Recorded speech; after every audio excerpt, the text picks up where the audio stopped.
Abra comigo em João, capítulo 17.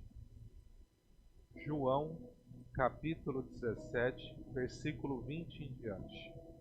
João, capítulo 17, versículo 20 em diante. Pai, no nome de Jesus, nós queremos apresentar essa última hora deste culto, Senhor, pedindo que o Senhor nos dê sabedoria e graça para ministrar a Tua palavra. Eu peço, Pai, que os Seus filhos e filhas estejam abertos a ouvir a direção e saber que o Senhor tem uma profundidade para cada um de nós. Deixamos de viver muitas coisas em 2025 e não podemos errar em 2026, Senhor. E que, como diz a Tua palavra, se formos dever algo a alguém, que seja em amor. Por isso, meu Deus e meu Pai, eu peço, ministre aos nossos corações, fala conosco, para que a gente possa entender a Tua vontade para a nossa vida, para a nossa realidade, nesse ano que está entrando de 2026. Revela para nós a Tua santa palavra, em nome do Senhor Jesus. Amém. João, capítulo 17, versículo 20, diz assim: E não rogo somente por estes, mas também por aqueles que pela Tua palavra hão de crer em mim, para que todos sejam um, como Tu, ó Pai, és em mim, e eu em Ti, que também eles sejam um em nós, para que o mundo creia que Tu me enviaste. Eu dei-lhes a glória que a mim me deste, para que sejam um, como nós somos um, eu neles e Tu em mim, para que eles sejam perfeitos em unidade, para que o mundo conheça que Tu me enviaste a mim e que os tens amado a eles como tens amado a mim. Pai, aqueles que me deste, quero que aonde eu estiver, também eles estejam comigo, para que vejam a minha glória que me deste, porque Tu me amaste antes da fundação do mundo. Pai justo, o mundo não Te conheceu, mas eu Te conheci, e esses conheceram que Tu me enviastes a mim, e eu lhes fiz conhecer o Teu nome, e lhe farei conhecer mais, para que o amor com que me tens amado esteja neles, e eu neles esteja. Amados, aqui está o Senhor Jesus fazendo uma oração que foi acompanhado pelos seus apóstolos Pedro, Tiago, João. Ele estava ali orando porque ele estava prestes a enfrentar a cruz. Ele estava prestes a passar por tudo isso. E João vai ouvir o Senhor orando. E ele vai fazer uma oração. Ele vai falar: Senhor, meu Deus, meu Pai, eu quero orar pelos discípulos, eu quero orar pelos apóstolos, por todos os discípulos. Mas essa parte que eu li, ele está orando, já não é mais pelos discípulos do momento, era por mim e por você. Essa oração ecoa na eternidade, já tem mais de 2000 anos pelo menos, aonde ele orou falando: guarda eles, cuida deles. Mas a coisa mais importante que ele pediu nessa oração é que eles sejam um, assim como nós somos um. Pai, Filho e Espírito Santo, um único Deus. Não são três deuses, são três pessoas, que é o único Deus. O único Deus que se manifesta em três pessoas: Pai, Filho e Espírito Santo. E ele orou: assim como nós somos um, quem olha para mim, olha para ti. Quem olha para o Espírito Santo, olha para ti. Quem olha para ti, olha para mim, olha para o Espírito Santo. Da mesma forma, ele espera que eu e você sejamos um, a tal ponto que qualquer pessoa que olhe para nós, veja Ele. A oração do Senhor Jesus foi que eles sejam um.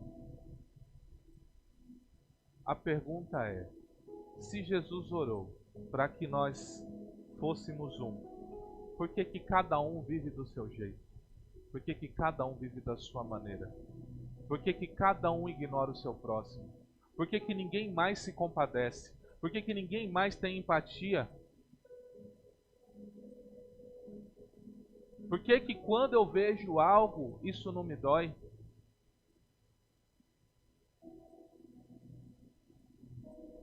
Eu estou aqui.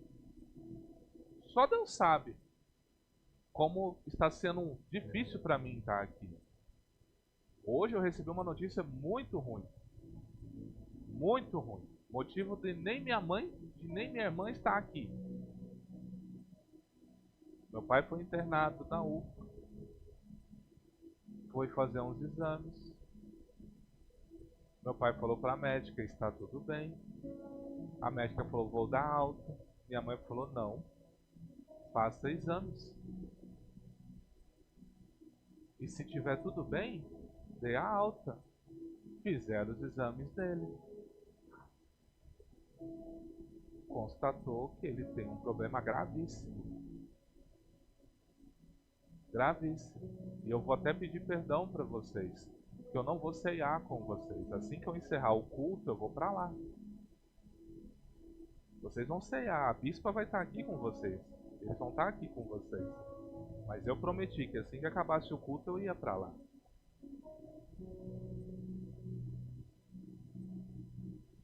A pergunta é: quem terá empatia por mim? Talvez é mais fácil ter empatia por mim, não é? Sou o pastor dessa obra. Talvez é mais fácil eu convencer os membros da igreja a orarem por mim. Talvez é mais fácil eu pedir para um líder, jejua por mim.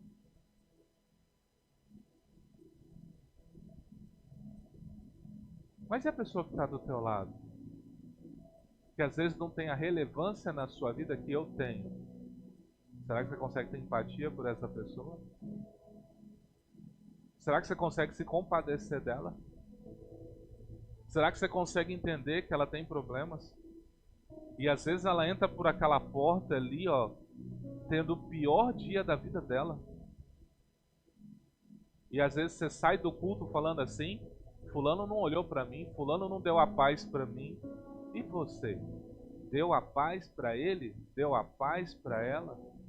Você olhou nos olhos dessa pessoa e conseguiu enxergar que ela também tem problema?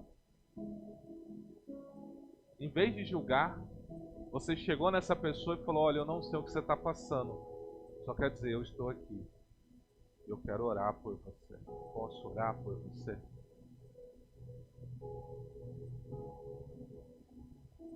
Nós temos vivido períodos que a gente não se importa com mais ninguém. O que importa é o que eu vou ganhar. O que importa é qual é o meu lucro.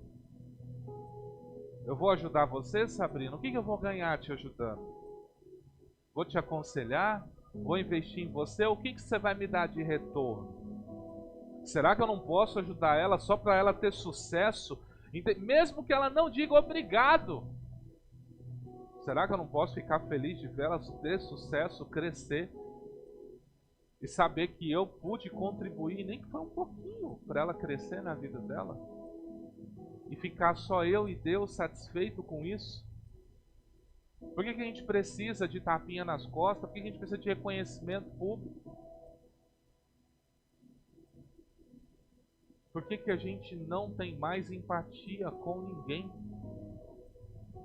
A gente está num período tão difícil que até o parente de sangue a gente não tem mais empatia. Porque a gente faz separação, não é? A igreja vai até aqui, o parente de sangue eu vou mais profundo, mas a gente vive um nível que até o parente de sangue a gente, ó.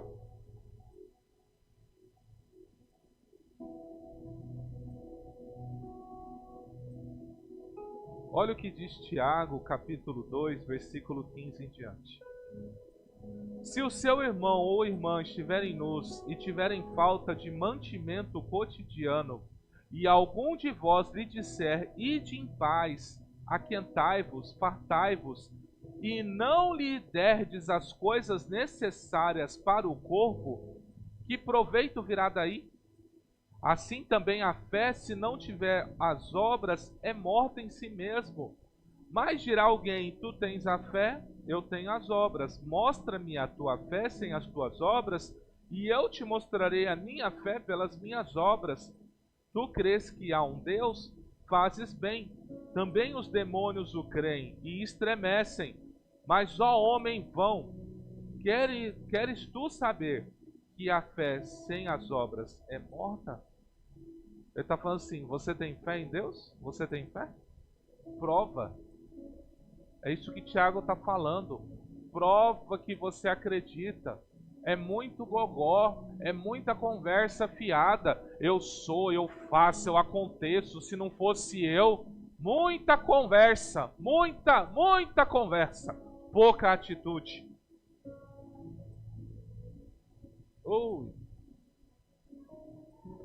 Tá cantando? Agora não é hora de cantar, agora é de pregar. Você entende? Muita conversa. Eu vou dizer algo para você. E não se ofenda com o que eu vou falar. E se ofender, eu já peço perdão de antemão. Mas eu vou te ofender. Tem pessoas que não acreditam em uma palavra do que você fala. Porque você falou e não fez. Falou e não fez. Falou e não fez. Falou e não fez. Aí tu chega falando, vou fazer. Todo mundo olha para você assim e fala, aham.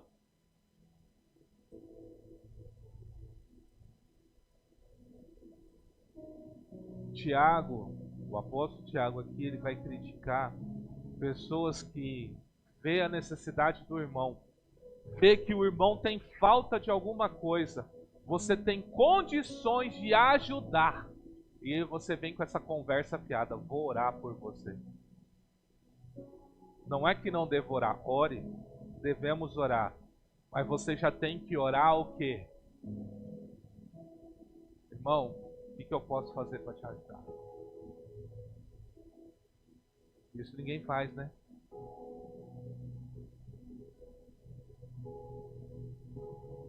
Você quer prosperar 2026?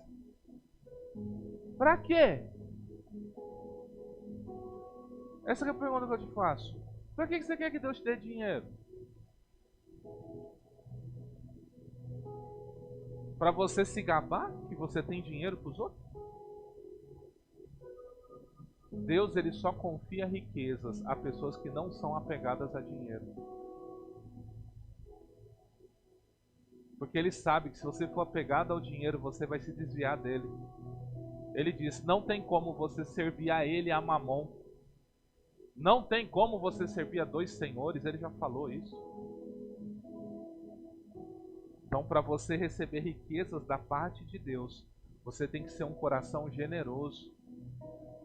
Ou você nunca reparou? Você já estudou a vida dos bilionários aí do mundo? Vai estudar a vida do Bill Gates, vai estudar a vida desse povo que é tudo ateu. Tudo ateu. Eles gastam bilhões com obras de caridade. E pergunta para ele por quê. Sabe o que ele vai dizer? É a lei do retorno. Se eu dou para o universo me retorna. Até ele sabe que ele precisa ajudar pessoas carentes para continuar rico e recebendo as coisas.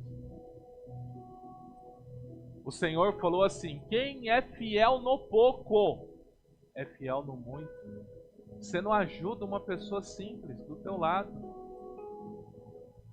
Às vezes você pode dar uma cesta básica, você pode ajudar com qualquer coisa, você não ajuda. Como Deus vai lhe confiar riquezas? Eu estou trazendo palavras de reflexão, não é acusação. Eu quero que você reflita. Será que não foi assim em 2025? Será que você não fechou a mão, você não fechou o coração? E muitas coisas não aconteceram neste ano. E Deus está falando, é tempo de mudança. É tempo de entrar 2026 com uma nova mentalidade.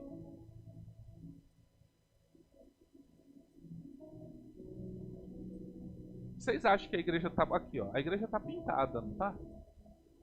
Vocês acham que eu fiz isso aqui sozinho? Veio o Alessandro, veio o Raimundo, Ontem veio o irmão Edson. Ontem veio o seu Orivaldo. As meninas que decoraram ali para receber vocês, decorou aqui, decorou o fundo. Gente que está assando carne lá para vocês terem um jantar, ó. Eu não faço nada sozinho, gente.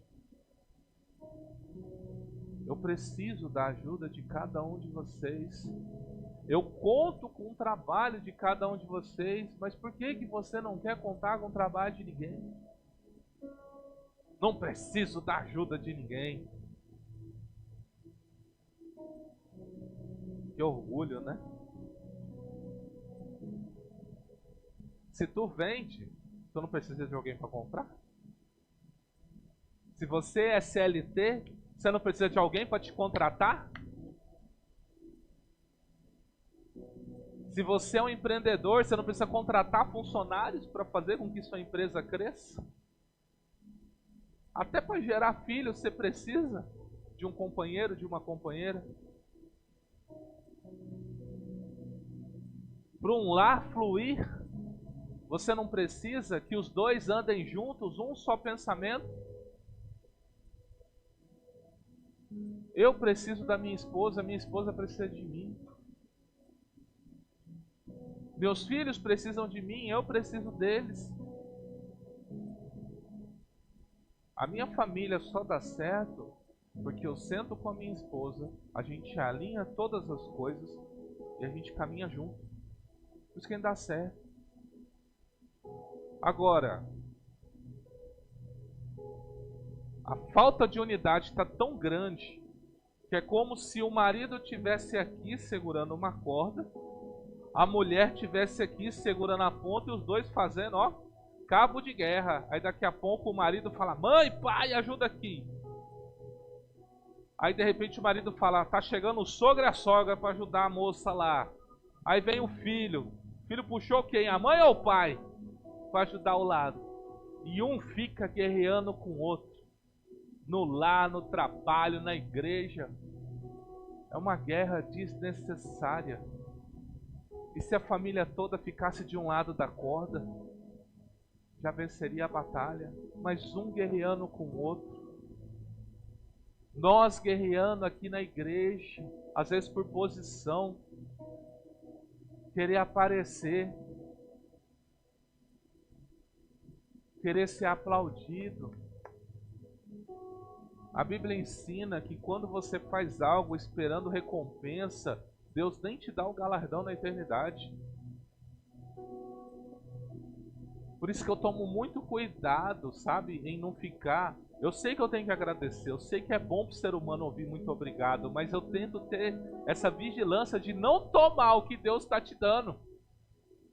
Porque às vezes é o que seu coração está esperando, um reconhecimento público. Que eu fale seu nome aqui na frente, toda a igreja olhe para você e fala: ó, acabou. O que vale mais, as coisas terrenas ou as coisas eternas?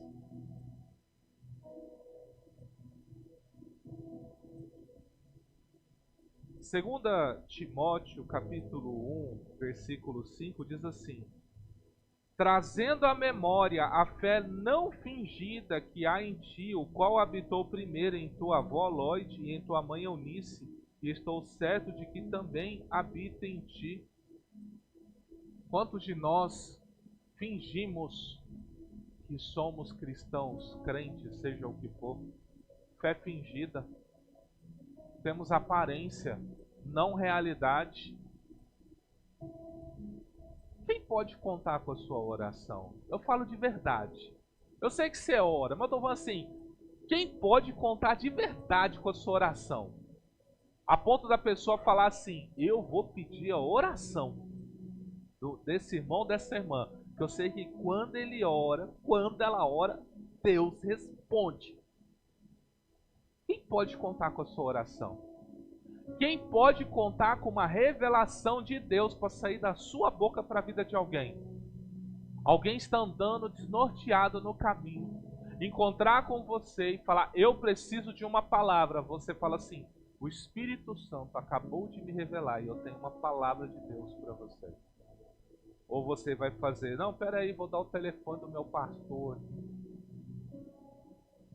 Deus querendo usar você e você querer jogar problema para mim? Deus quer usar você para resolver problema de muita gente. Com uma palavra, com uma direção, com uma oração.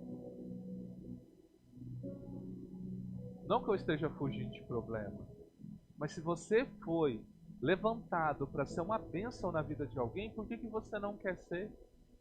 É o que eu falei no começo, falta de empatia. É muito dolorido isso. Gálatas 2,4 diz assim, ó: e isso por causa dos falsos irmãos que se intrometeram e secretamente entraram a espiar a nossa liberdade que temos em Cristo Jesus, para vos porem em servidão, os quais nem ainda por uma hora cedemos com sujeição, para que a verdade do Evangelho permanecesse entre vós. Continuando o texto, existem pessoas que têm aparência. E como eu sei que um irmão é falso? Como eu sei que aquela pessoa tem uma aparência? Agora talvez vai ser o maior tapa na cara de muita gente. Abre para mim João, Evangelho de João, capítulo 13, versículo 34. Evangelho de João, capítulo 13, versículo 34.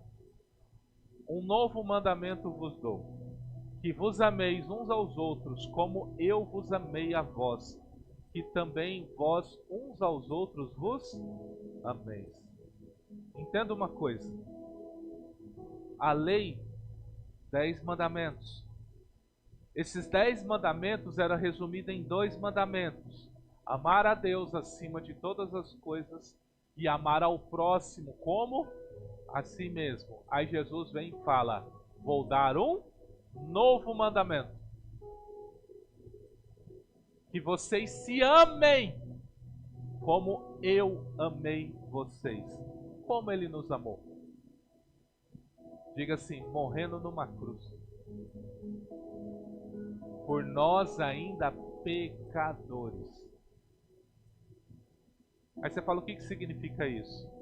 Ele morreu por mim, por você, quando você estava na pornografia.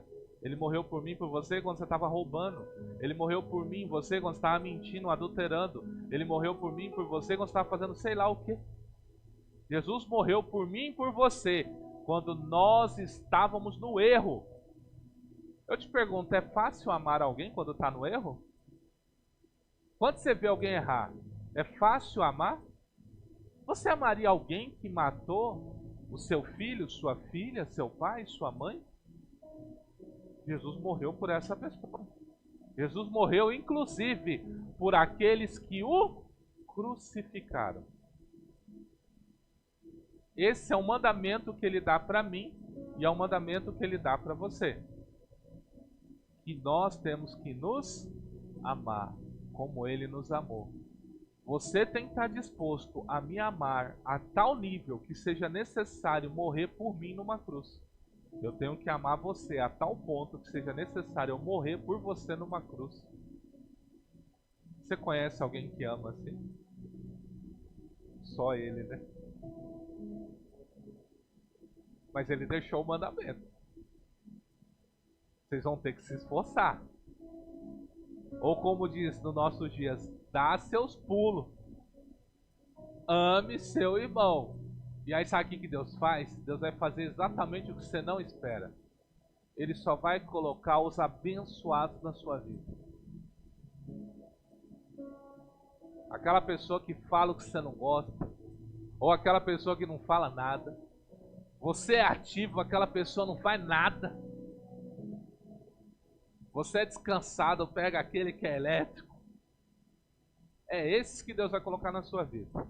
E sabe o que Deus vai falar? Ama. Você vai falar, mas Senhor, não dou conta. Vai falar, dá sim. Eu dei. Tu vai dar também. E eu compartilho com você o meu Espírito. Pra você nem dizer que não tem nem como não conseguir. Você vai conseguir pelo poder do Espírito Santo. Nós vamos ler uma série de textos na primeira carta de João, para vocês entenderem o peso do que eu estou falando. 1 João capítulo 1, versículo 6. 1 João capítulo 1, versículo 6. Diz assim: Se dissermos que temos comunhão com Ele e andarmos em trevas, mentimos e não praticamos a verdade. Mas se andarmos na luz, como Ele na luz está, temos comunhão uns com os outros, e o sangue de Jesus, seu Filho, nos purifica de todo pecado. Se confessarmos os nossos pecados, Ele é fiel e justo para nos perdoar os pecados e nos purificar de toda a injustiça. Ele vai dizer o seguinte: nós só andamos na luz quando temos o quê? Comunhão uns com os outros. 1 João 2,9. Aquele que diz que está na luz e odeia seu irmão, até agora está em trevas. Aquele que ama seu irmão está na luz, e nele não há escândalo. Mas aquele que odeia seu irmão está em trevas, e anda em trevas, e não sabe para onde deva ir, porque as trevas lhe cegaram os olhos. Às vezes, a gente se julga no direito de condenar pessoas. E Deus deixou exemplo para mim e para você. Tem pessoas que fazem maldade com a gente. Tem pessoas que fazem maldade. E às vezes vai ser o crente que vai fazer a maior maldade da sua vida. As maiores maldades que eu sofri na minha vida foi com crente. E não foi só crente não. Foi ministro do evangelho. Pessoa que deveria cuidar de mim, me instruir, me abençoar. Foi a pessoa que, se dependesse dele, eu estaria já até enterrado ali no cemitério Bom Jesus ali. Eu estou falando sério. Aí você encontra um ou outro do mundo aí que deseja seu sucesso. E você fala, mas como funciona uma coisa dessa? Por que um crente me odeia? E uma pessoa que nem conhece a Cristo gosta de mim. Como funciona um negócio desse? Por quê? Porque ele está dizendo que existem pessoas que acham que têm comunhão com Deus. Mas se ele odeia alguém, está provado, não tem comunhão com Deus. Não tem. O 18, mais à frente, diz assim: Filhinhos, é já a última hora, e como ouviste que vem o anticristo, também agora muitos se têm feito anticristos, por onde conhecemos que é já a última hora. Saíram de nós, mas não eram de nós, porque se fossem de nós, ficariam conosco. Mas isto é, para os que se manifestassem, que não são todos de nós. Então, como eu sei que alguém é o que permanece na comunhão? Às vezes você pode ter uma decepção. Às vezes você é uma pessoa que está aqui só pela misericórdia de Deus. Se fosse olhar a sua caminhada cristã e as decepções que você passou com pessoas, com crente, com todo tipo de gente, não era nem para você ter entrado por aquela porta. Às vezes você está olhando para mim com ojeriza, porque às vezes foi um pastor ou uma pastora que pisou em você, acabou com você, e você está tendo até dificuldade de me ouvir.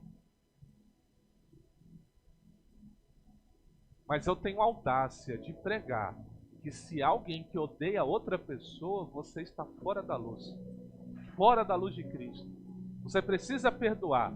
Perdão não é sentimento, perdão é decisão. Não podemos nos odiar. Nós fomos criados para viver em comunhão, um ajudando o outro, um cuidando do outro. Se for financeiramente, que seja financeiramente. Se for espiritualmente, que seja espiritualmente. Mas nós não devemos nos odiar.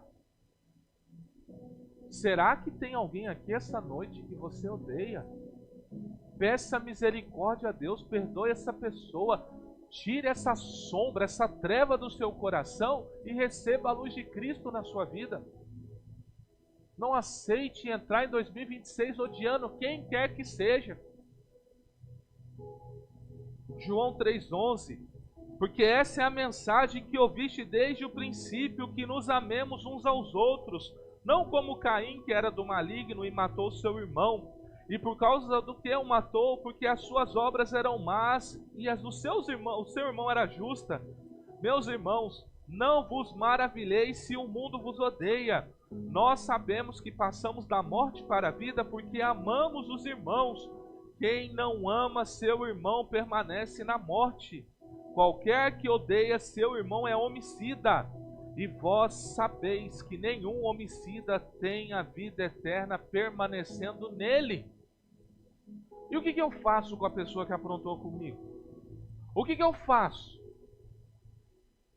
Entrega na mão de Deus.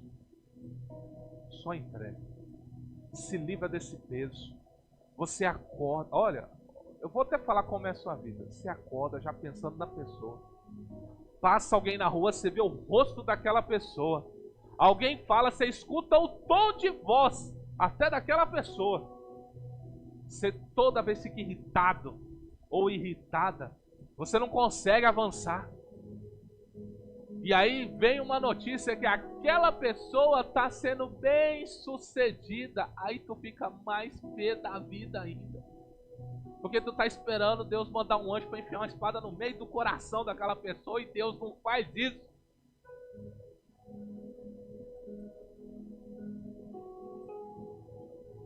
Até quando a gente vai carregar essas coisas?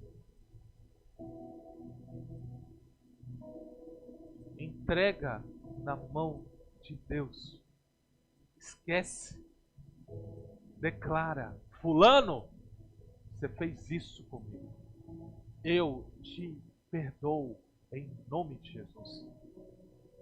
Pai, entrego essa pessoa na tua mão. Se o Senhor a abençoar, está abençoada.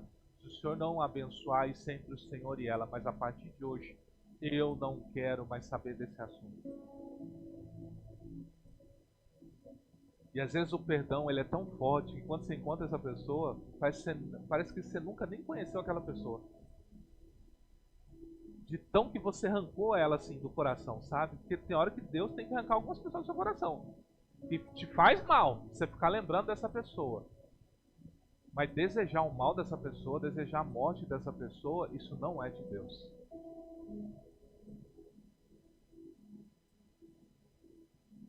Porque Deus é justo, gente.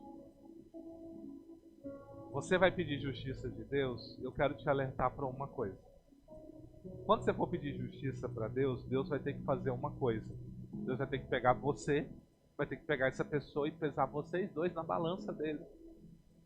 E se quem tiver em falta com Deus for você? Quem que você acha que vai pesar na balança? Porque você sabia, o maior castigo que Deus pode dar para alguém é Deus ignorar essa pessoa? Tem pessoas aí que você acha que ela é próspera ou abençoada, que Deus, nem ouve mais a oração dessa pessoa. Deus entregou essa pessoa. Não quero nem saber mais dela.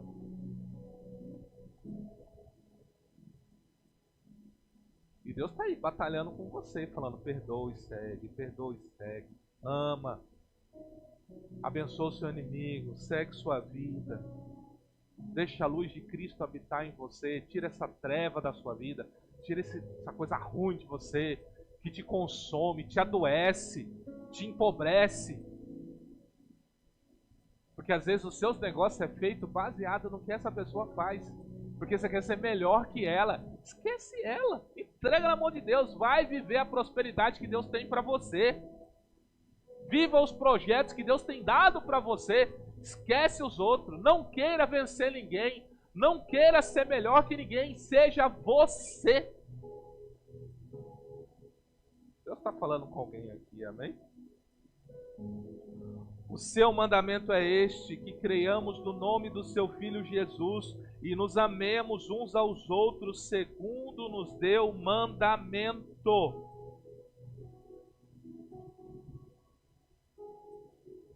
Amados, a desunião, ela tem trazido tristeza, angústia, depressão. Ela tem feito você patinar em muitas coisas, ela tem tomado a sua prosperidade. Você poderia estar em outro patamar agora se tivesse unidade. Você poderia estar vivendo um outro nível de vida se tivesse unidade, tivesse consenso na sua família, com seus irmãos em Cristo.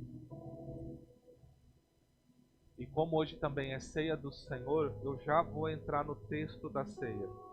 1 Coríntios 11, 17 diz assim: Nisto, porém, que vou dizer-vos, não vos louvo, porquanto vos ajuntais não para melhor, senão para pior.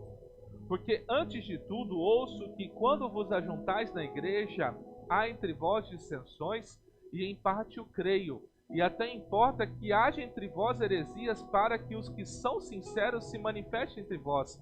De sorte que quando vos ajuntais num lugar, não é para comer a ceia do Senhor, porque comendo cada um toma antecipadamente a sua própria ceia, e assim um tem fome e o outro embriaga-se. Não tendes porventura casas para comer e para beber? Ou desprezais a igreja de Deus e envergonhais os que nada têm? Que vos direi? Louvar-vos-ei? Nisto não vos louvo. Paulo ele usa o texto da ceia para falar o seguinte: vocês estão fazendo tudo, menos a ceia do Senhor. Porque como eles faziam a ceia? Sabe a reunião que a gente vai fazer e fala assim, ó, cada um traz o kit crente. Tem quando a gente faz isso?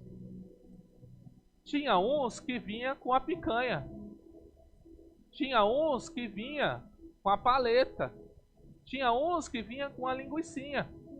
O que trazia picanha e via o outro chegando com a paleta, falava assim, o quê? Eu vou dar a minha picanha para ele, para comer a paleta dele? Ele assava rapidão a picanha dele, ó. Aí quando chegava o irmão, eu vi que você trouxe picanha. Ah, irmão, já foi, demorou um pouquinho. Assim era a ceia deles. Então eles aproveitavam a reunião deles para fazer um momento de comunhão, mas era tudo menos comunhão. E aí Paulo vai dizer, eu vou dizer algo para vocês, vocês não entenderam a ceia. A ceia é partir o pão. É compartilhar, é tudo em comum.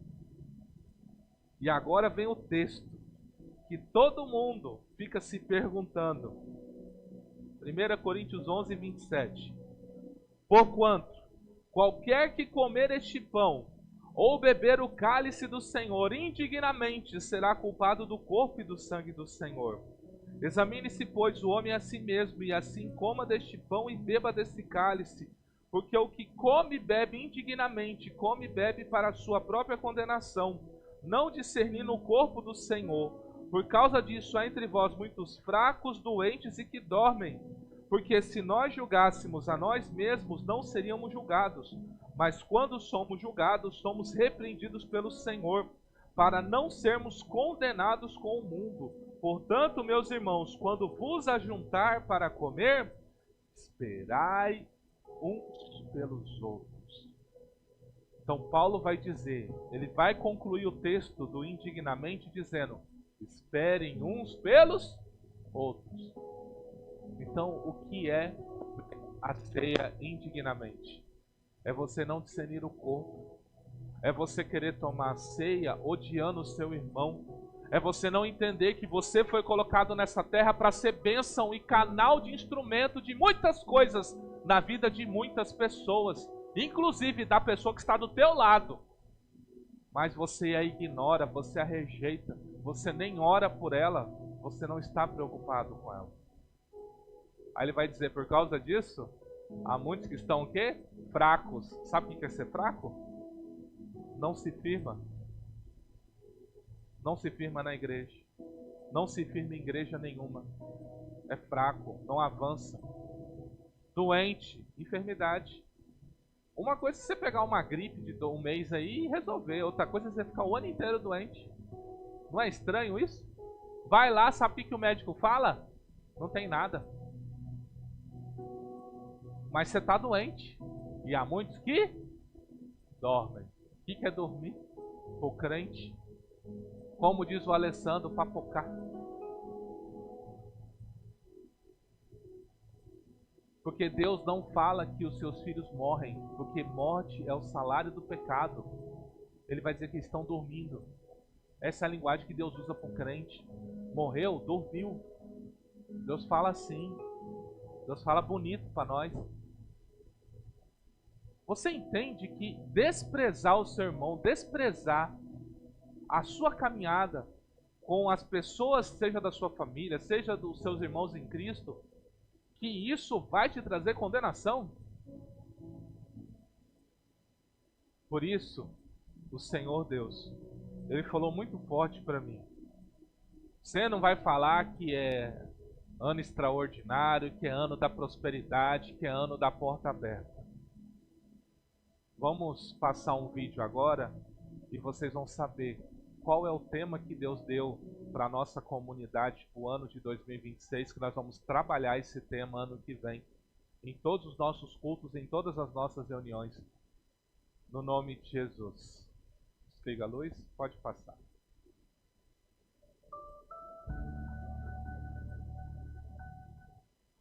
Olá, irmãos.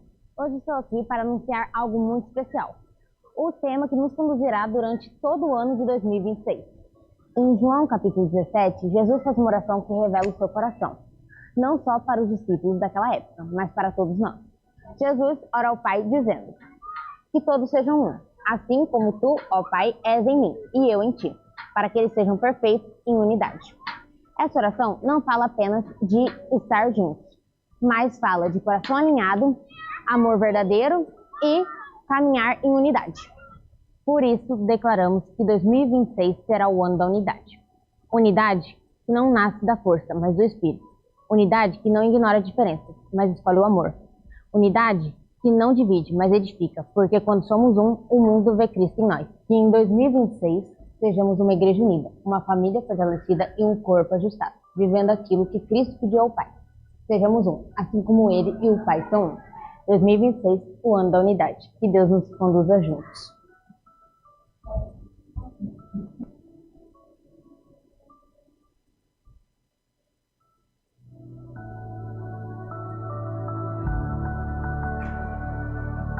Não há nada maior, não há nada mais precioso do que nós nos amarmos, nós nos cuidarmos, nós sermos um, como Ele é um. Essa foi a oração dele, esse foi o mandamento dele. E quando nós formos um, seremos prósperos, seremos frutíferos, teremos saúde, teremos muita glória e favor de Deus. Porque é o que Deus espera, que nos amemos uns aos outros. Amém?